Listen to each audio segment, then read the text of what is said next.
a hablar hoy precisamente de un pasaje en la Biblia. Seguimos con nuestra serie que habla de los primeros cristianos, pero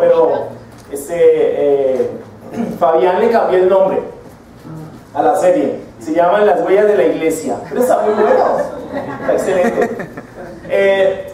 Y sí es en las huellas de la iglesia, pero no tanto como iglesia hablando en términos institucionales, sino la iglesia como cuerpo de Cristo, ese primer caminar de la iglesia, esos primeros años, ese devenir inicial de la iglesia en sus primeros momentos. Entonces vamos a estar hablando hoy de un pasaje en Hechos 5. Vamos allá a Hechos 5. La verdad es uno de esos pasajes que a veces quisiéramos pasar la página o que no apareciera allí, porque puede llegar a ser bastante difícil, incluso controversial. Este es uno de los primeros problemas serios que ocurren en la iglesia, iniciando la iglesia.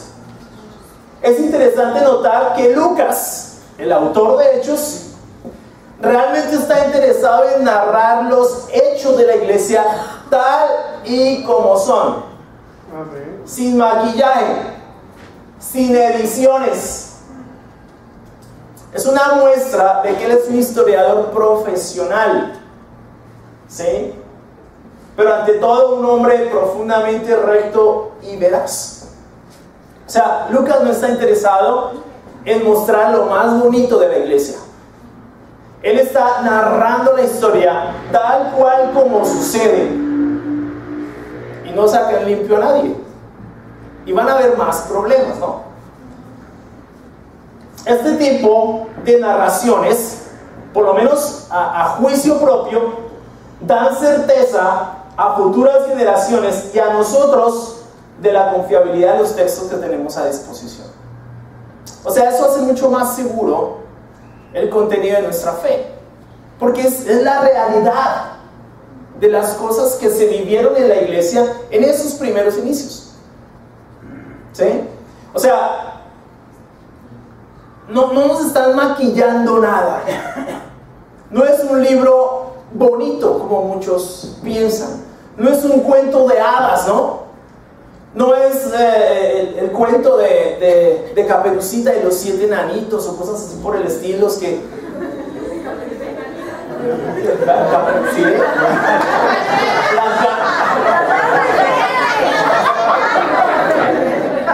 Blancanieves.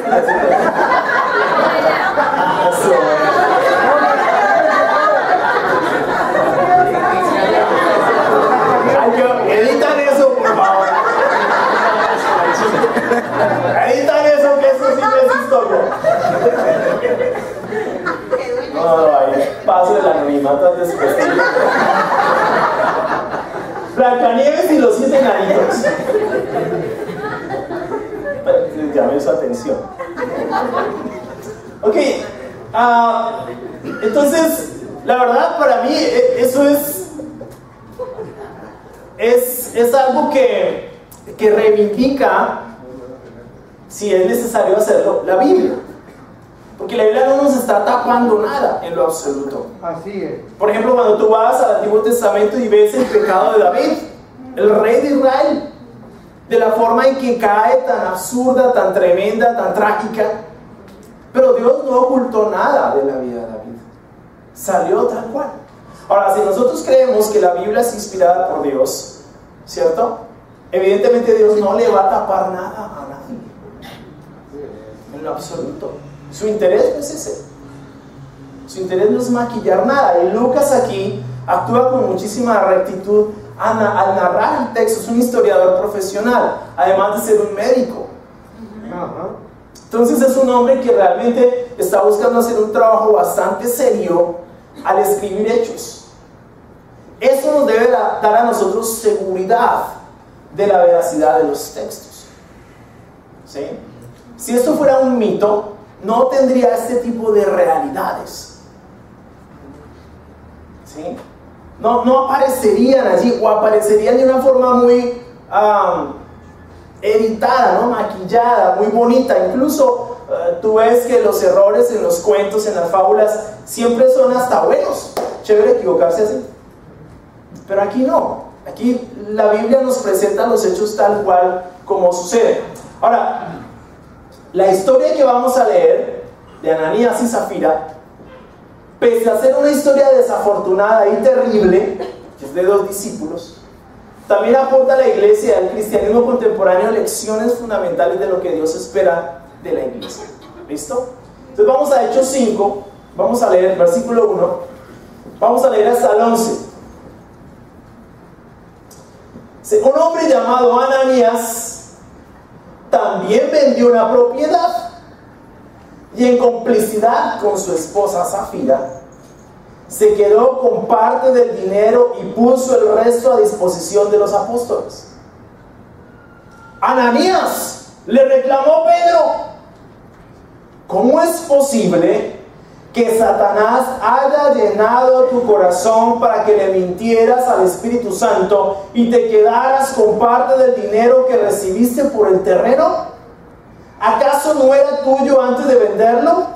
Y una vez vendido, ¿no estaba el dinero en tu poder? ¿Cómo se te ocurrió hacer esto? No has mentido a los hombres, sino a Dios. Al oír estas palabras, Ananías cayó muerto. ¿Te imaginas ese tiempo de discipulado?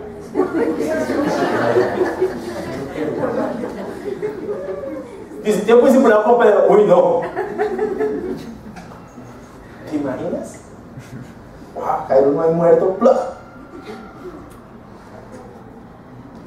Interesante. Y un gran temor se apoderó de todos los que se enteraron de lo sucedido. Claro. Entonces se acercaron los más jóvenes, envolvieron el cuerpo, se lo llevaron y le dieron sepultura. Unas 3 horas más tarde entró la esposa sin saber lo que había ocurrido. Dime, le preguntó Pedro. Directo, Pedro, ¿no? No sabe, ¿cómo te sientes? No. Dime, ¿vendieron ustedes el terreno por tal precio? Sí, dijo ella, por tal precio. ¿Por qué se pusieron de acuerdo para poner a prueba al Espíritu del Señor? Le recriminó Pedro. Mira, los que sepultaron a tu esposo acaban de regresar y ahora te llevarán a ti. En ese mismo instante ella cayó muerta a los pies de Pedro. Entonces entraron los jóvenes y al verla muerta se la llevaron y le dieron sepultura al lado de su esposo. Y un gran temor se apoderó de toda la iglesia y de todos los que se enteraron de estos sucesos. Por eso les decía al principio que es una de esas historias que preferiríamos no estuvieran aquí. Porque es una historia supremamente terrible. Estamos hablando de 2 discípulos, 2 cristianos. El primer problema en la iglesia. Un problema bastante difícil. Ahora, mientras estudiaba este texto, también pensé que muchos hoy pueden usar este pasaje muy mal. Lo pueden desfigurar y pueden usarlo para sus propios intereses. Por ejemplo, en aras de exigir dinero. Si tú no das todo lo que tienes, te puede pasar lo de Ananías y Zafira. Hoy estamos en un contexto así, en donde este tipo de pasajes son fácilmente manipulados. El texto no habla evidentemente de eso. Y yo aquí te puedo decir con toda claridad, no quiero y no queremos tu dinero. ¿Por qué? Porque Dios no quiere dinero. Dios no necesita plata. ¿Sí me explico? Dios quiere tu vida, tu corazón. Dios quiere una relación contigo. Absolutamente nada más. Si tú en alguna oportunidad no vuelves aquí y vas a un lugar donde piden plata, no vuelvas. Porque el evangelio no es plata. El evangelio es salvación. Ahora, ¿por qué hago esta aclaración? Porque ese pasaje se puede usar de esa manera. Mientras lo estudiaba yo pensaba, ¿Cuántas personas, cuántos predicadores no han encontrado la oportunidad de este pasaje para usarlo mal y explotar a las personas? Lo han hecho con Malaquías 3. Lo pueden hacer con este pasaje. Entonces, evidentemente, el pasaje no está hablando de eso. Está hablando de algo muy diferente. Es el primer problema que sucede en la iglesia. Y es un problema bastante difícil. Lucas mencionó en 2 oportunidades anteriores que algunos vendieron sus propiedades para ayudar a los necesitados. Entonces tú encuentras eso en Hechos 2:45, y ahí mismo en Hechos 4:32, por ejemplo, dice: todos los creyentes eran de un solo sentir y pensar, nadie consideraba suya ninguna de sus posesiones, sino que las compartía. Y luego en el versículo 35, y lo entregaban a los apóstoles para que se distribuyera cada uno según su necesidad. También habla de José, un levita natural de Chipre, a quien los apóstoles llamaban Bernabé, que significa consolador. Vendió un terreno que poseía, llevó el dinero y lo puso a disposición de los apóstoles. Entonces, Lucas aquí ofrece ya un ejemplo específico con relación a Bernabé. Bernabé era un miembro ejemplar de la iglesia. Él vendió su heredad y dio el precio a los apóstoles para favorecer a los necesitados. De este Bernabé nos vamos a ver más seguido a lo largo del estudio de Hechos. Pues es el primer ejemplo específico de una persona muy adinerada que pone su dinero a disposición de la iglesia. Ahora, Ananías, y esta es la primera escena que ocurre allí en el Evangelio. Hay 2 escenas en el Evangelio: el de Ananías y el de Zafira, ¿no? Entonces, en esa primera escena, la Biblia nos dice que Ananías también vendió su propiedad. Dice: Ananías, un hombre llamado Ananías, también vendió su propiedad y en complicidad con su esposa Zafira se quedó con parte del dinero y puso el resto a disposición de los apóstoles. Ananías también vendió su heredad. En esta primera escena, el comentario de Pedro a Ananías en Hechos 5:3 muestra con claridad que el pecado de este no fue retener una parte del precio, sino dar a entender que había traído la totalidad del mismo, cuando en realidad solo presentó una parte. Él dio esa impresión. Vendimos el terreno y llevaron una parte a los apóstoles, no todo el dinero, ¿sí? Solo una parte. Dieron esa impresión. Ahora, podemos especular que Ananías lo motivó el orgullo. Es decir, quería que los otros creyentes o los otros discípulos vieran en él una persona generosa, espiritual y ejemplar, así como habían visto a José, a Bernabé. Quería aparecer de la misma manera. La mayoría de comentaristas están en acuerdo con esto. La motivación de Ananías fue básicamente el orgullo de querer también aparecer como un hombre generoso. Pero evidentemente tú ves que lo que había en su corazón era más que todo avaricia. El resultado de su plan no fue lo que esperaba. Pedro en alguna manera lo supo todo. ¿Cómo lo supo Pedro? La verdad, no sabemos. No tenemos ni idea. Pero mientras estudiaba el texto pensaba que fue lo mismo que ocurrió con Natán y con David. Yo estoy seguro, obviamente si nos contextualizamos un poquito, nos damos cuenta que es el inicio de la iglesia y que los apóstoles tienen unos dones especiales que eran necesarios en ese momento para construir la iglesia, de lo que vamos a estar hablando la próxima semana. Pero viendo el contexto como tal de la Biblia, yo puedo llegar a concluir que la razón por la cual Pedro supo todo fue porque el Espíritu Santo se lo reveló. Mira, este par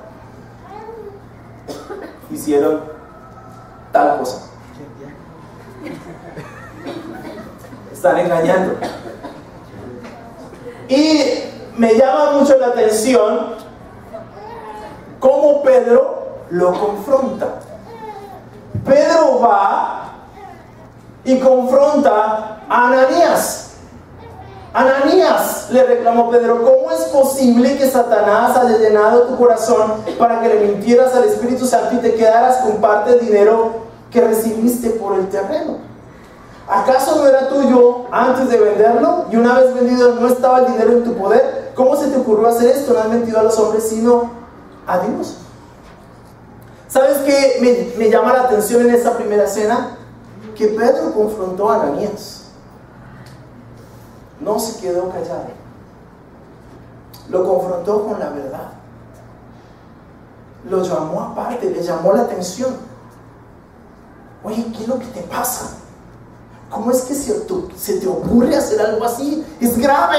Ahora, ¿por qué Pedro dice que es grave? Porque evidentemente el Espíritu Santo le reveló, eso es grave. Es grave lo que están haciendo ellos, mintiendo de la manera que lo están haciendo. Ahora, el terreno era de él, el dinero era de él. Nadie le pidió que hiciera eso. En la Biblia no dice nada por el estilo. Nadie le dijo a Ananías, vende tu terreno. No. Como tampoco nadie le dijo a José que lo hiciera, ni a los demás que lo hicieran. José vendió su terreno porque lo quiso hacer y quiso poner el dinero a disposición de los apóstoles para ayudar a los necesitados. Ahora Ananías no tenía que hacerlo, pero lo hizo. Ahora lo hizo, pero no lo hizo de la forma más recta. Y ese fue el problema con Dios. Las motivaciones. Lo que motivó a Ananías. Evidentemente quería aparecer como un hombre generoso. A veces pensamos que las motivaciones no importan para Dios, pero sí. Las motivaciones sí importan. El por qué haces lo que haces para Dios es supremamente importante. Dios sí se fija en eso. Dios se fija en el corazón, en las intenciones de nuestro corazón. Tenemos que tener cuidado, cada uno de nosotros. Y mientras yo estudiaba esto, pensaba en eso, en por qué hacemos lo que hacemos. Porque a veces queremos hacer ver las cosas de otra manera, así como le pasó a Ananías. A veces nosotros mismos nos queremos convencer de que lo que yo hago, lo hago por tal razón, y no necesariamente es esa. Pasaba mucho, por ejemplo, en Bogotá, hermanas se me acercaban, mira, Orlando, es que estoy construyendo con un hombre, él no viene a la iglesia, pero él lee la Biblia. Es un hombre, mira, es un hombre tan respetuoso, tan espiritual, mira, tú lo conocieras. Mira, es que, ¿sabes qué? Yo pienso y yo he orado, Dios, muéstrame si eres el hombre. Y Dios me mostró, y me tiene a Dios que lo perdonó. Y mira, Dios, y me lo atravesó ahí, con 100 hermanos ahí, no que habían en Bogotá 100 hermanos. Uno no dice que fuera pues Tony Curtis ni nada de esas cosas, pero los pelados, bien. Y ella lo mira, ese hombre, Dios me lo atravesó ahí, qué increíble, se preocupa por mí, él me lleva a almorzar, él es tan amable, me lleva rosas, me trae a la iglesia. No entra, pero me trae. Entonces me llegaban así y yo era, pero ¿a qué? ¿A dónde quiere llegar con eso? ¿De qué me quiere convencer? ¿Qué es lo que quiere decirme con eso? Entonces obviamente yo le decía, hermana, ¿entiende lo que me estás diciendo? ¿Entiende lo que me quieres convencer? Porque es que ni siquiera tú estás convencida. Estaba supremamente insegura. No. Entonces prácticamente terminó convencida de que era el hombre para su vida. Y se casó con él. Y no me invitó.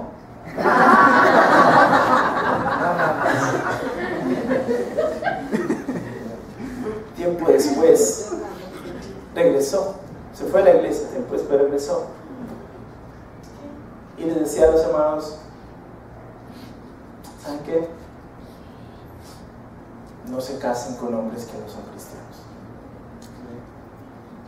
Pero ¿por qué tenemos que llegar a ese punto? ¿Por qué no realmente ver lo que Dios quiere, examinar nuestras propias motivaciones, ser profundos, ser reales y decir, bueno, ¿por qué yo hago lo que hago y por qué quiero lo que quiero? En todo sentido, con el dinero, con las relaciones, con el trabajo, en todo sentido. Yo pienso que el peor pecado del mundo, como yo les he dicho a ustedes, para mí es la incoherencia y el engañarnos a nosotros mismos. O sea, si tú te engañas a ti mismo, estás fregado. Porque una cosa es que te mientas, pero otra muy diferente que tú te mientas a ti mismo. Y lo peor de todo, que te convenzas de eso. No, es que esa es la verdad. Cuando tú sabes que no es la verdad, porque Dios sabe que no es la verdad. Con cada una de las cosas que hacemos. Ser honestos, ser verdaderos en nuestra vida. Yo me acuerdo cuando empezamos el noviazgo con mi esposa, ella no estaba muy segura de mí, o sea, de estar conmigo, y era difícil. Yo decía, a ella, todas las demás novias le decían a sus novios amor, y ella me decía hermano. La hermana de esas, sabes que es muy espiritual. ¿Vale, espiritual? ¿No? Pero yo dije, bueno, listo. Si no es ella, no voy a forzar esto. Que Dios lo muestre. Si realmente es la mujer de mi vida, Dios se va a encargar de mostrarme que es la mujer de mi vida, pero yo no voy a ayudar en eso. Porque generalmente cuando uno mete la mano termina embarrando todo. Si es la mujer de mi vida, Dios me lo va a hacer saber con claridad. Mientras tanto, yo Dios que se enamore de mí.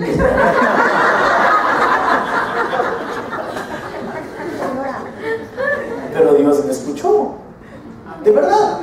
Alba se enamoró de mí y yo era como, ¡funciona!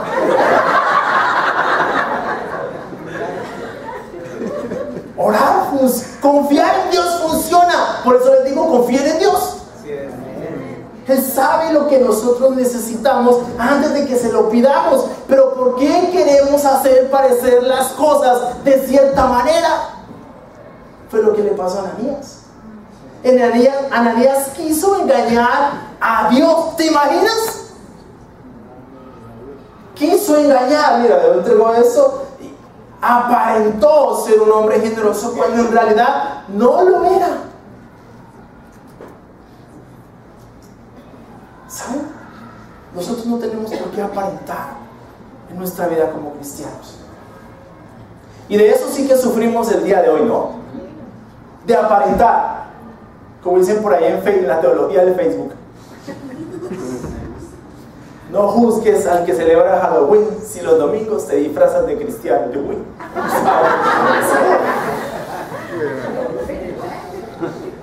pero a nosotros nos gusta aparentar, ¿verdad? Aparentar que somos espirituales. ¿Cómo estás? Bien, hermano, bendecido.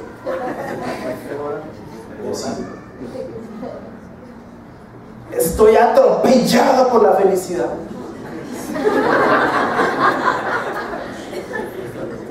Yo no vaya tratando de abrirle su corazón. Yo le hablo con otro que esté como parecido a mí.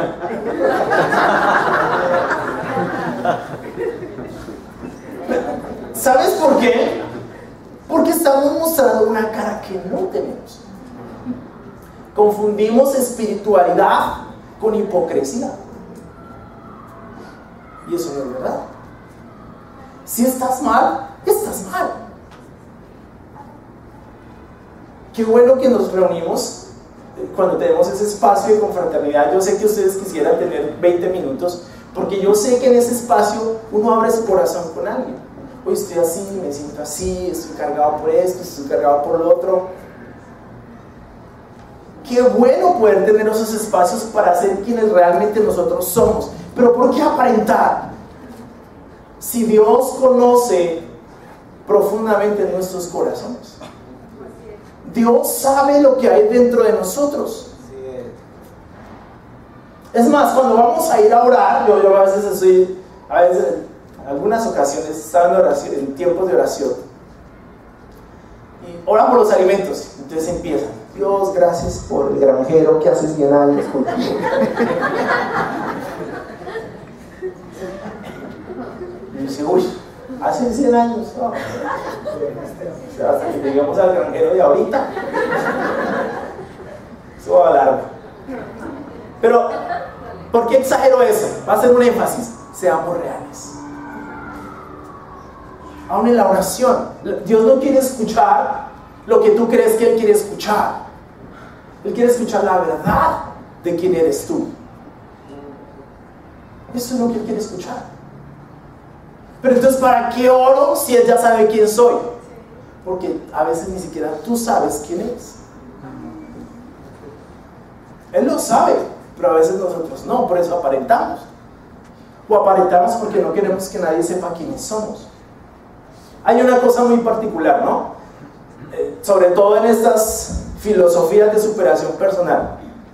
No le digas a nadie tus problemas, porque eso es una energía negativa y nadie te va a preocupar por ti. ¿Sabes qué está formando esa filosofía? Seres egocéntricos. Claro, yo tengo que contarle a otro cómo estoy, porque por eso es que los psicólogos hoy tienen plata. Por eso es que existe la psicología, ¿cierto? Entonces tú no le cuentas a tu amigo, pero así pagas al psicólogo. 100,000 pesos por una consulta para que me escuchen. Solo para que me escuchen.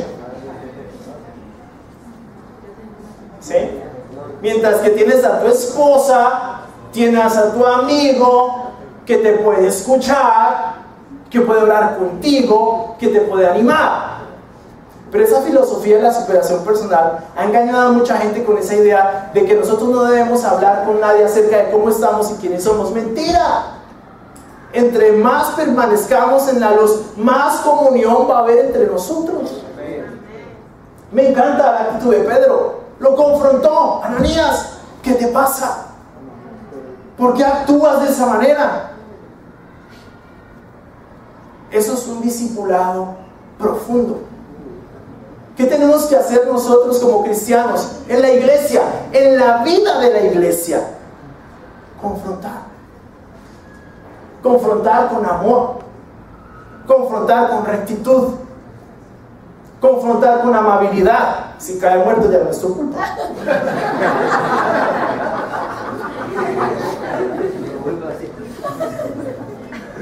Vas a coger mala fama, ¿verdad? Nadie va a querer estar contigo. Pero lo que digo es: oye, necesitamos más ese tipo de relaciones, de profundidad en las relaciones. Pedro no se quedó callado. Pedro lo confrontó. Pedro lo llamó la atención. No le tuvo miedo a Ananías. Es cierto, no estamos aquí para controlar la vida de nadie. Y no vamos a controlar la vida de nadie. Y no creo que el cristianismo y el discipulado se trate de controlar a alguien. Pero sí, ¿sabes qué vamos a hacer? Nos vamos a hablar con la verdad. Vamos a tratar nuestros corazones. Vamos a ser reales. Vamos a ser ese tipo de personas. No vamos a estar aparentando cosas que no somos. Vamos a hablar de quiénes somos. Vamos a vivir ese tipo de cristianismo que Dios espera. Profundo, real, verdadero, honesto. Porque el problema de la hipocresía no es que seas hipócrita, sino que le hagas parecer a los demás que no lo eres. Ese es el problema. Pero necesitamos más ese tipo de relaciones. Necesitamos más ese tipo de hombres que nos confrontamos de esa manera. Que no nos tenemos miedo, que más bien nos amamos y que en razón de que nos amamos, nos confrontamos. Yo aprecio eso profundamente. Tengo hombres así a mi alrededor en mi propia vida, con los que me confronto, con los que hablo la verdad, con los que puedo decirle, mira, ¿sabes qué? Estás haciendo mal esto y esto otro. Necesitas crecer en esta área. Y me lo han dicho a mí también. Es decir, aquí no hay vacas sagradas. En la iglesia somos hermanos. Nos necesitamos los unos a los otros para crecer juntos, para animarnos. No vamos a controlar la vida de nadie, como les digo, pero sí nos vamos a amar de una forma consistente y profunda. Es lo que yo veo aquí con Pedro. Desafortunadamente el pecado de Ananías fue demasiado grave. Pecó contra el Espíritu Santo. Intentó engañar al Espíritu Santo. Y la Biblia dice en Gálatas 6 que nadie puede burlarse de Dios. Es una historia difícil, pero ¿sabes qué? Nadie puede burlarse de Dios. Yo creo que es hora de vivir un cristianismo en el que realmente vivimos con temor de Dios. Yo creo que esto sucedió, obviamente no ha vuelto a suceder, o no sé, pronto nos hemos dado cuenta, pero esto sucedió precisamente para que entendiéramos que de Dios nadie se burla, que Dios es un Dios santo, que Dios es un Dios al que hay que temer realmente. Ahora, esto está en el Nuevo Testamento, porque dicen por ahí algunos, no, es que el Dios del Antiguo Testamento era terrible, es un asesino, ¿no? En cambio el Dios del Nuevo Testamento es todo amor. ¿En serio?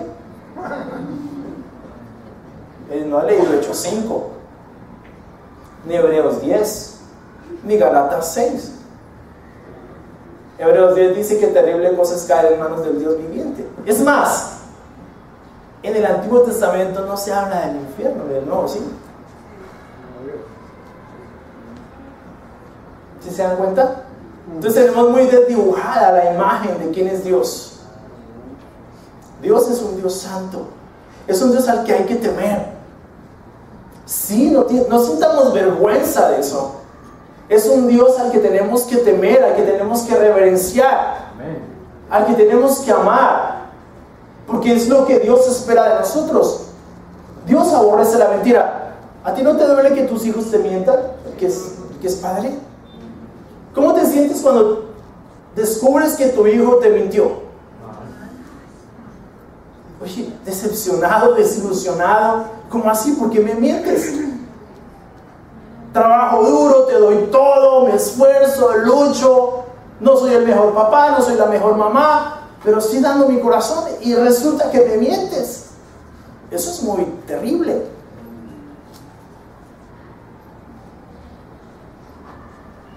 Dios no quiere que le mintamos. Lo que Dios busca es que seamos personas honestas. Ese es el problema con la religiosidad. Ese tipo de hipocresía en la religiosidad donde sabemos que somos hipócritas pero queremos hacer ver a los demás que no lo somos. Y es más, que aborrecemos la hipocresía. Eso es el colmo de la hipocresía.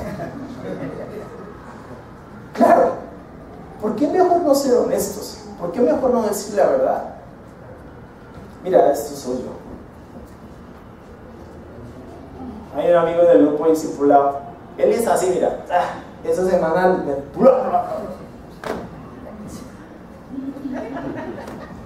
a ver, hermano, vamos. ¿Qué más le puedo decir? Está siendo honesto. Más de lo mal que se puede estar sintiendo, ninguno lo vamos a poder hacer sentir. Y está arrepentido. Amén, ánimo. Pero verdad que llega, no, hermano, bien, estoy orando, qué increíble. No, unos tiempos con Dios impresionantes. no sabe que no es así. ¿Es verdad? ¿Por qué no mejor ser honestos? Eso fue lo que pasó con Ananías. Luego, en el segundo momento, en el versículo 7, unas 3 horas más tarde entró la esposa sin saber lo que había ocurrido. Ni idea tenía Safira de lo que estaba pasando. Entró muy contenta, muy ronda, a donde estaba Pedro, y de una vez Pedro la confronta. Oye, ¿vendieron el terreno por lo que dijeron? Sí. Sí, señor. Sí, Pedro, sí, por eso lo vendimos. Hay comentaristas que dicen que lo que estaba haciendo Pedro era dándole la oportunidad de arrepentirse, o asegurándose de que ella no estaba involucrada en el tema, de que de pronto había sido solamente idea de Ananías, pero que Safira no tenía ni idea, o si tenía idea, dándole la oportunidad de arrepentirse. Pero Safira no. Safira simplemente dijo, sí, por ese valor lo vendimos. Y nuevamente Pedro la confronta, 2 en un mismo día. ¿Sabes qué? Los que vinieron por tu esposo vienen por ti. No has mentido a los hombres, sino a Dios. Y Safira inmediatamente cayó muerta a los pies de Pedro.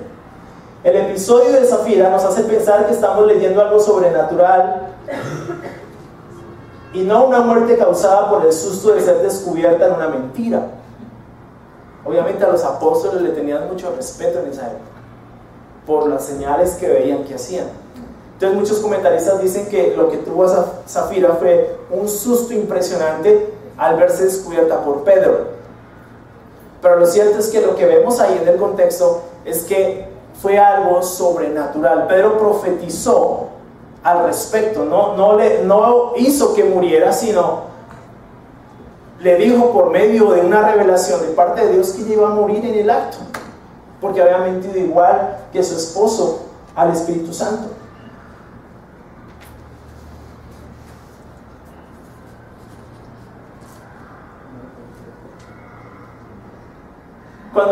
Cuando confrontó a Ananías, también fue algo sobrenatural. Su comentario a Safira entonces sería una oportunidad para que se arrepintiera de su intención de mentir, o para que mostrara que no estaba involucrada en el engaño con su esposo, lo que les decía hace un momento, pero en realidad no pasó así. Algunos han criticado esta historia diciendo que viola el espíritu amoroso y perdonador de Jesús.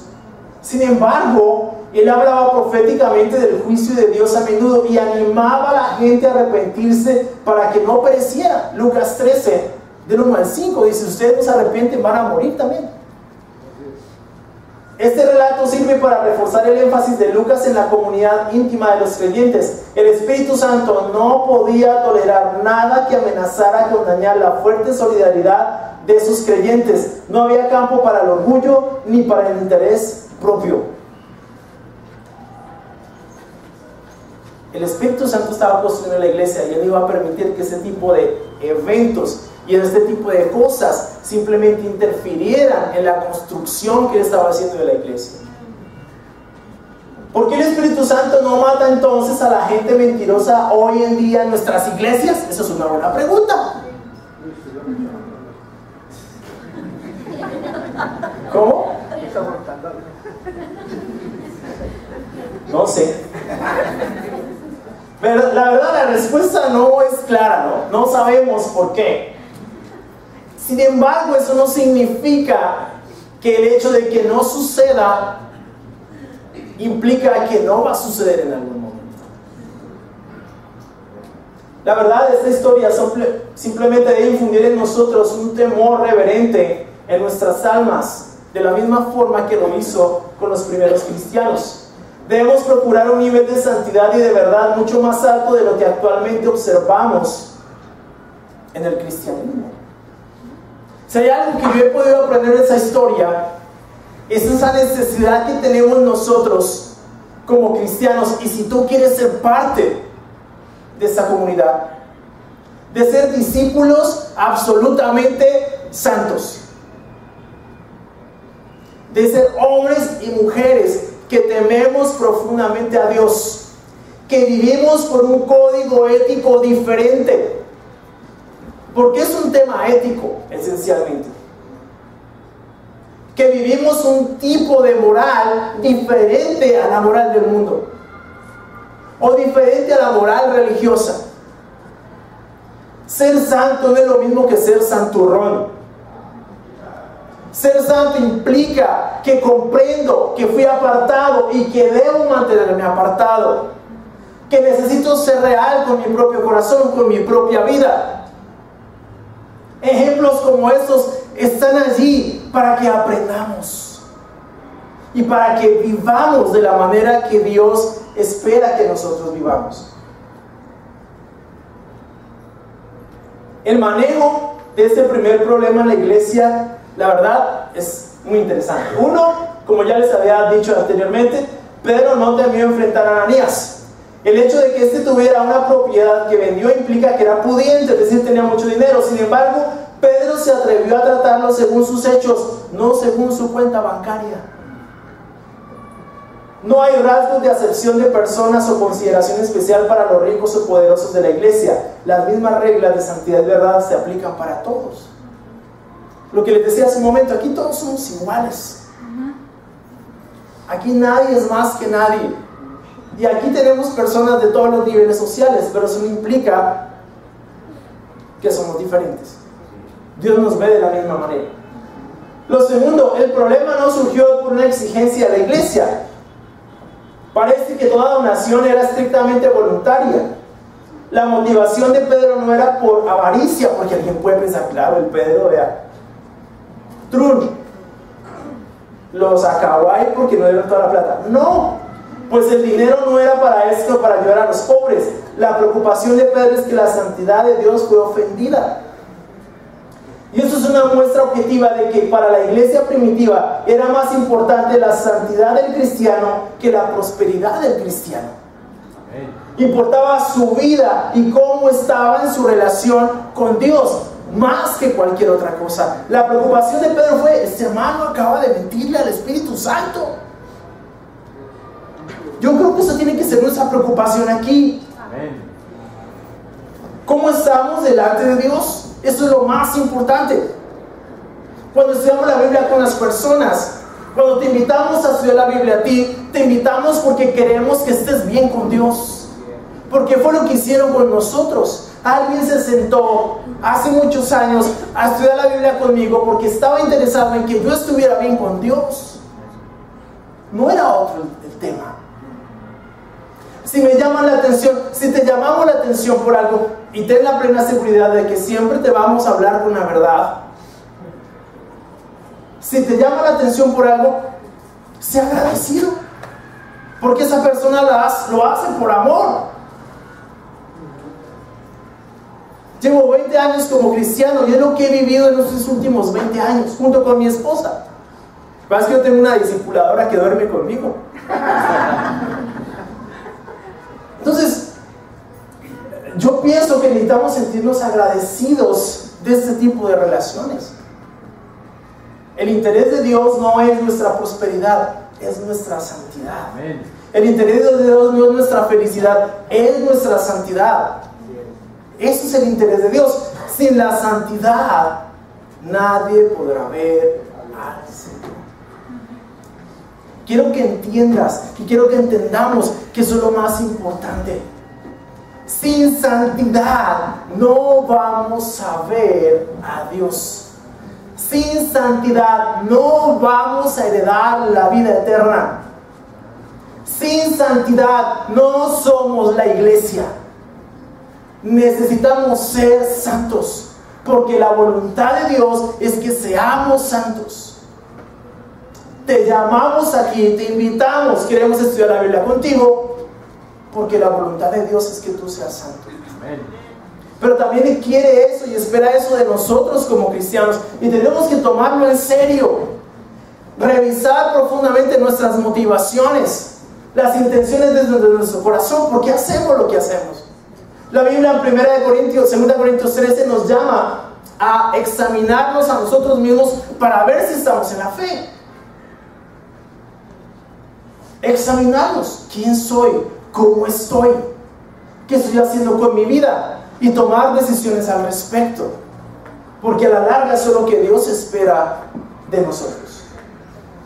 Finalmente, el apóstol no pronunció ningún juicio contra Ananías ni contra Zafira. Lo que les decía, en el caso de ella solamente Dios dijo proféticamente lo que iba a suceder.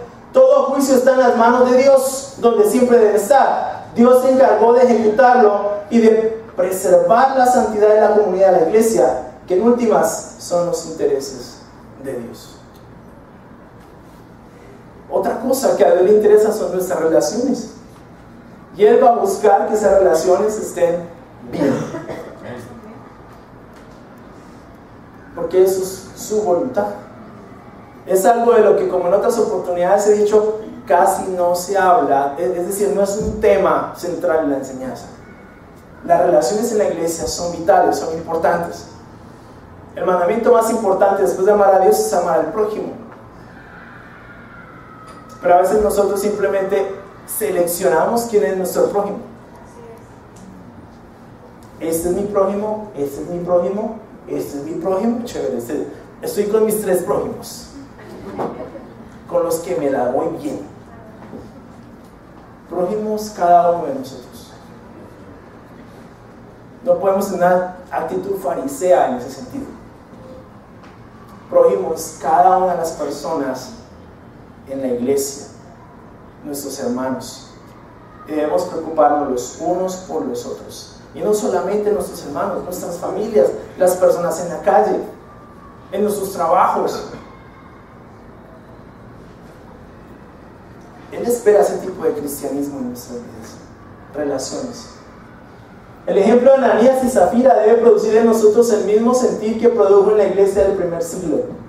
Dios requiere de su iglesia santidad, comunión y compromiso. Y en este pasaje quedó perfectamente establecido.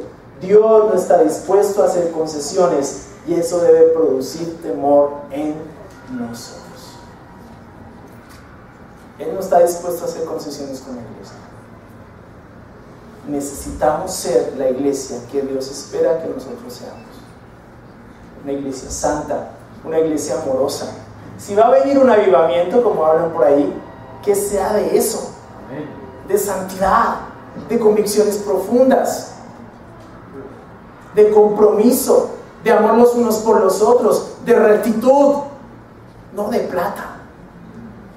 Otra cosa, otra lección importante es que no podemos servir a 2 señores. O servimos a Dios o servimos a la plata. Tenemos que tomar esa decisión. Dios no necesita plata. Él es el dueño de todo. Dios quiere tu vida, tu corazón. Cuando tú te mueras, toda tu plata se queda aquí y se la van a pelear de una vez. No hay nada que hacer. Hasta la ropa se la pelean. Los perfumes y todo eso. Esto es para mí. Está la Biblia. Esta Biblia es para mí. Él dijo que era para mí. ¿Se queda? ¿Tú qué te llevas? Nada. Lo único que te llevas es tu santidad si la tuviste. Era lo que quería compartir con ustedes. Muchísimas gracias.